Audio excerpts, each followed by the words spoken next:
Well, it's game week. I think everybody's excited and ready to go. I think we're where we need to be to play a game and at least find out where we are.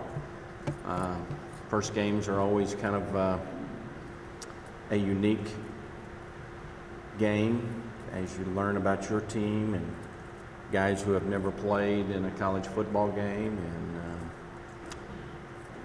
that's probably the biggest stare down in college football is pregame warm-up in a first game, because we've watched a lot of tape, but we've watched tape of guys that probably aren't going to play. So you watch schemes for the most part. You don't get to pay much attention to individuals in a game like this. I will say that, what are you doing there, man? Good to see you. This beast is a little different than most first game games are. These guys are big, they're fast. I think I saw where they had 12 NFL guys they lost off last year's team, but they may have 16 on this team. So this is definitely going to be. We're not quite playing the New England Patriots, but sometimes it feels a little bit close to it. This will definitely be the biggest, fastest football team that we've ever played against here, without a doubt, which probably goes without being said. You can read all their accolades about how many wins in a row and home wins, and you know what they've done with the national championship picture and everything. So, this is the beginning of the journey, and hopefully, we go into the game with some thoughts of some goals in mind. We want to win the game, so we'll put together a plan to try to do that.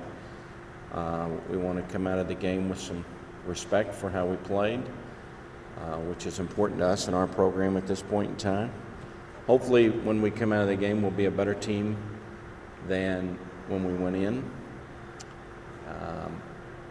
And hopefully we'll know more about our team than when we went in. And that we need those things to happen to be able to kind of assess where we are and what we need to fix and those kinds of things. To have a chance, we have to have fewer mistakes, and we have to take care of the football. We have to get some takeaways, a bunch. We got to just play our game and play one play at a time, and hopefully make some things happen, and play with a lot of effort and a lot of passion and a lot of enthusiasm, which we think would take care of itself in a first game anyway. This will be a unique setting for some of our guys. I doubt if any of them's played in front of 80,000 before, but that's just a few more people hollering at you. That's not that big a deal, except we were joking the other day about Landon Beck is going to go from playing Bangs High School in front of 500 to playing the Seminoles in front of 80,500. So there'll be some butterflies for some of the guys, and hopefully the fact that I think we start 5 juniors and 6 seniors on offense, so hopefully that helps. They are veterans on their side of the ball. That's their, on paper, that's where they've got the most returning. Offensively, they're going to start Golson, which I'm sure both of them are capable. He's probably a little more athletic maybe than McGuire, but they're going to have a good guy back there. That's really neither here nor there. Their offensive line is a little inexperienced, but I'm sure they're all good players. They haven't been signing much other than 4 stars and 5 stars, but if you watched the Super Bowl last year, there weren't a lot of 4 stars and 5 stars playing in that football game. So, we'll get ready and go play the game. And I think our players look forward to the challenge. They know it's a challenge, but they don't seem to be unnerved by it a bit. Sometimes as coaches, we get a little unnerved watching the film and see how fast they fly to the ball and things like that. But it makes it a little hard to make a game plan against these guys sometimes. And the running back is really good. Cook is really, really fast. But if he didn't play, the others are really good too. They're just going to be different kinds of running backs. So we'll see how it all turns out. Coach, you coached a bunch of these. Is there something you say to your kids will kick off your game to begin to settle them down? Well, you try to. I don't know if you can. I mean, the young ones, it's hard. I think the biggest thing is I don't know if there's anything right before kickoff. I think the anxiety is going to be pretty high for some of them, but I think if we do a good job in the last 48 hours of preparing them and putting the right mindset and the right focus and the right thoughts in their mind, and talk about next play attitude, and talk about effort and passion and enthusiasm and playing together as a team. And, the only way you can really succeed in a game like this is just to work your process, which is one play at a time, which is really true of every game. But I think in a game like this, it's even more so that way, that they've got to get lost in what they can control, which is their play, their performance, their effort. If they get caught up in the 80,000 or the hype or when that chief rides across there and throws that spear in the middle of the field, you enjoy those things because it's part of the pageantry of college football. But if you let it affect your play, then you're not going to play very good. And the ones that can separate will play the best, and it's hard for some. Why did you want to play this game? I didn't. Leave no doubt here. I didn't want to play this game. But I get to play it.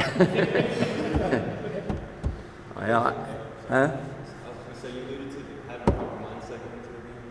What is that mindset you want your players to have? I think the thing that I just said, to me, this is a player's game. It's more so than my coach's game, I think. And by that I mean every one of them wanted to play at this level. Every one of them wanted to be recruited at this level. Every one of them would like to show that they can play at this level. Okay? And some of them can. We got some guys, we had 2 drafted last year and may have somebody off this team, so some of them can. But this is a game that I think the players relish. They want to go see how they stack up. I think this is their game more than anything. I think you enjoy it, you embrace it. You got to have some fun with it. It's not all it is the beginning of the journey, and we know it's a tough challenge. They understand it is, but I think they want to go see where it all stacks up. Give it their shot. And that's I think that should be their attitude. And I nurture that. I try to get them to have that kind of attitude going into a game like this. And, I have been, I remember 3 years ago we went and played as, somebody help me here, but we were a 30-plus point underdog playing our first FBS game, and we won 30-13, I think it was. So things happen. We're not going to discount that they don't. That's what we're going to play for. Hopefully some point in time in the 3rd or 4th quarter we can get them to say, oh my God, what's going on here? But no matter what, we got to play the game, and we got to get better in the game, and we got to find out about our players as much as we can in this game, and they got to find out about themselves too. But I think this is a game for them. So we talked a lot about you guys have only been in FBS for a few years, but you've had a quick ascent, full eligibility, and all that stuff. What does this game represent in terms of the transition from an FCS school to an FBS school and the mindset of this program?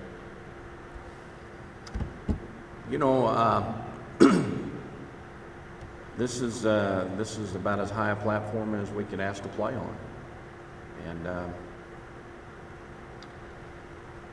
I think the biggest thing that we are trying to do, being the new kid on the block in FBS football, is to play well enough when the game's over, people say, Texas State, pretty good.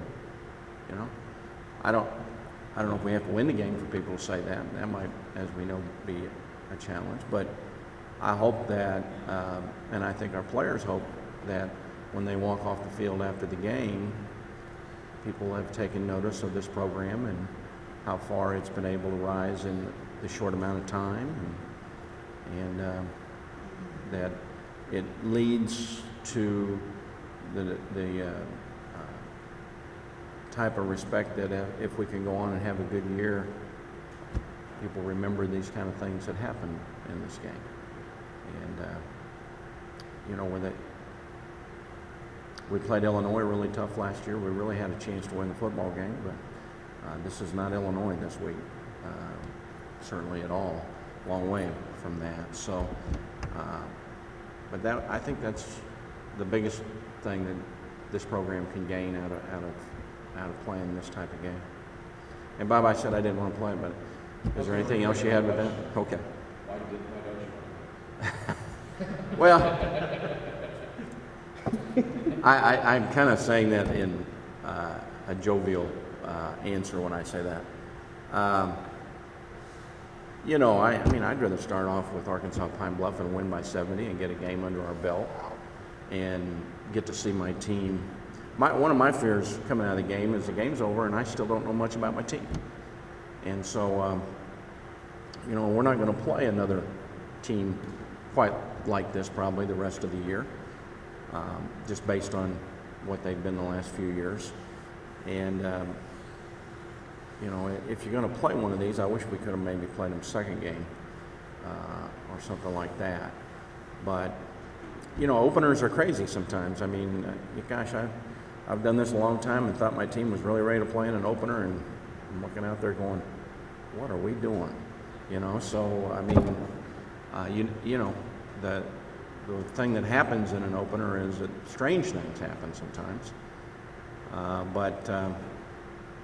First games, I think Florida State will be ready to play. I wish they would have played Oklahoma State last week like they did last year. Maybe they wouldn't have thought much about Texas State, but they've had 3 weeks of camp to get ready and think about a first game, and they'll be fired up to play. Coach, to follow up on that, does this first game set the tone for the rest of the year at all? Well, I don't want to say that. I'm not going into that one. I don't want to be there. I think it's just the beginning of the journey. I mean, it's not it's the most important game on our schedule because it's next right now. But next Tuesday, I'll be standing up here telling you the same thing.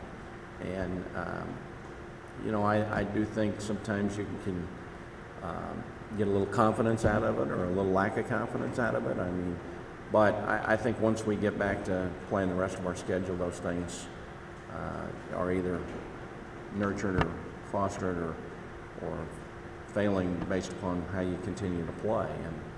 And we can't, you can't let whatever the first game is, you can't let it impact the next game negatively or positively. You've got to put it to bed eventually. And I've had teams, even when we were here, we win a game and we probably embraced all the good things people were saying to us about winning the game too long, and we try to put them to sleep on Sunday as far as the last game. But for players and fans, at that age, that's hard to do. So we can't relish or dwell on anything other than learn about it and go forward with what's ahead.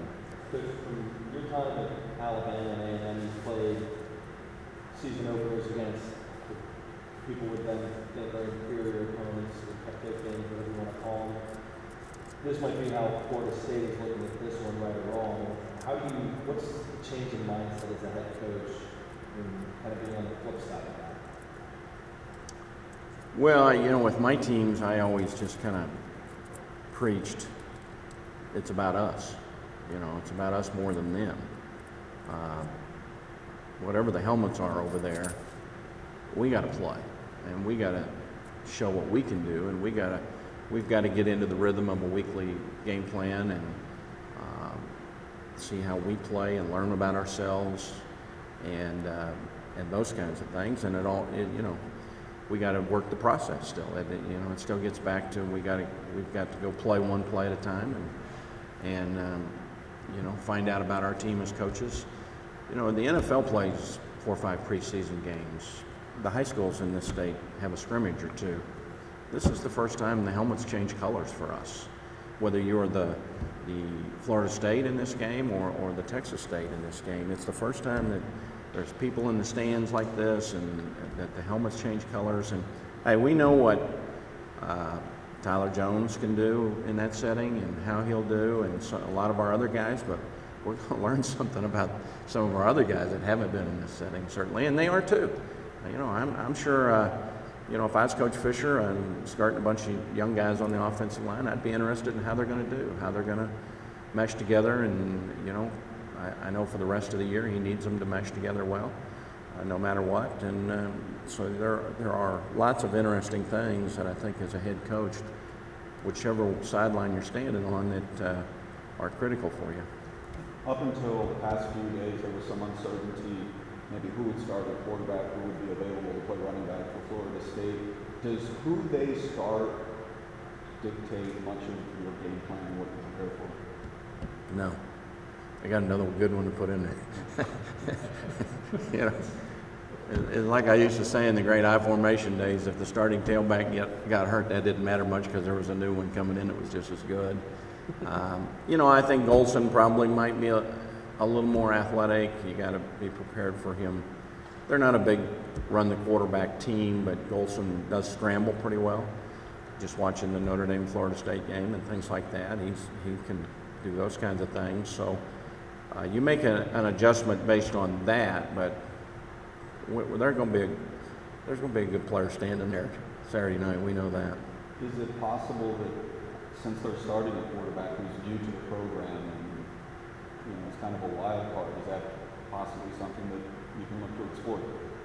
That why? Is that something you can look to exploit?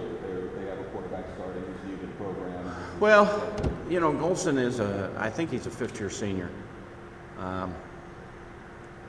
You know, I've heard a lot of people talk about the complexity of Jimbo's offense. You know, that sometimes can be a challenge for any quarterback coming into that setting. But a fifth-year guy, he's been through a lot.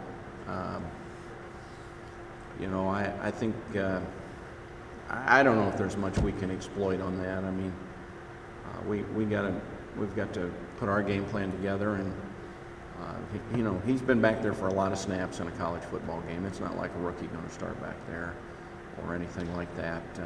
And the guy's talented, and he throws a great ball. I mean, he's a good quarterback. I mean, obviously, he wouldn't have been starting at Notre Dame all this time. So I don't know if there's much really that we can do there. And, you know, all quarterbacks get better when they step back and hand it to Cook or all those other good running backs, too. That makes them a lot better quarterback on the game day. I've noticed that sometimes. You had said after the Illinois game last year, there were more victories, and it seemed like your team has the mindset of they're going down there to win this game. Do you sense that over maybe the last couple of years that mindset's changed where they expect to win, you know, whoever they're playing in the game? Well, I think there's certainly been a building of that from when we started. You know, I remember that first year we played a Division I schedule. I think everybody was a little bit like, what's this going to be like, you know? And I think as we got into the schedule, it was like, ooh, this is bigger, this is faster, this is stronger. I got to do more to get myself bigger, faster, stronger if I'm going to hang in there. And we're past that now.